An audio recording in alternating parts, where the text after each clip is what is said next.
But first, I do want to set our sights abroad because just days into the new year, the entire world woke up to news that U.S. forces launched an operation in Venezuela that resulted in the capture of the country's sitting leader, Nicolas Maduro. And since then, President Trump said that the United States will run Venezuela and that will be heavily involved in the country's oil industry. So to start off the conversation, what do you make of everything that happened between the United States and Venezuela so far?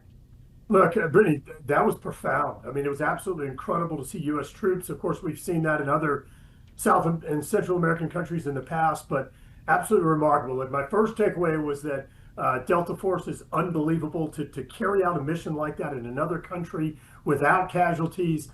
Just absolutely incredible. Of course, what you're really talking about, what you're looking for, is the second thing, and what about the implications there? And I think it's important to take a quick step back and talk about how we have been fighting this drug war for generations, and we still have a drug crisis, one where we lose Americans every single day as a result of fentanyl and drug overdoses.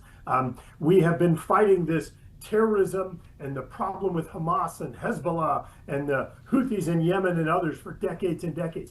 What President Trump did is he took an entirely different approach, cutting things off right there at the roots, stopping the funding stream for some of the terrorists and these terrorist activities that are affecting the Middle East and other areas, cutting off the source of drugs, where they're grown, processed, exported to the United States. And ultimately, this type of move, while it was certainly bold, I think it is consistent with what we've seen out of the Trump administration over the past year. Well, some people are saying, critics are saying this really wasn't about drugs. This was about getting involved in the oil industry.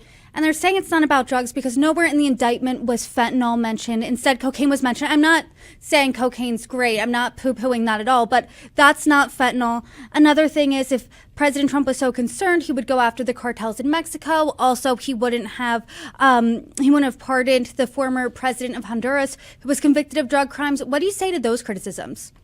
Look, it is crystal clear that there is a major safe haven for the cartels for drug manufacturing and exporting to the United States in that area of Venezuela and the adjacent areas of Colombia. You can look at what is happening since the invasion, where you're seeing consternation in that Colombian Venezuelan border, where some of the cartels and the drug manufacturers are trying to figure out what to do, trying to secure areas where they can continue operations. So look, to say that there's not a drug problem, it's not a drug source, is simply inaccurate. The majority of cocaine is grown in Colombia, in that area. And we've seen increased crops in Venezuela. So to suggest that there's not a drug link is simply not accurate. The second thing is that President Trump uncovered this relationship among Iran, Russia, and Venezuela, where this, I'll call it sanctioned or illegal oil is being used,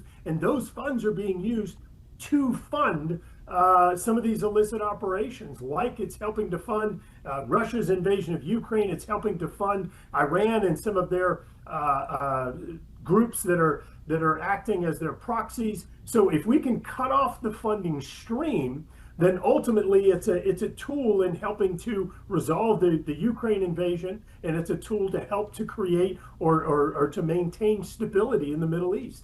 These are important objectives.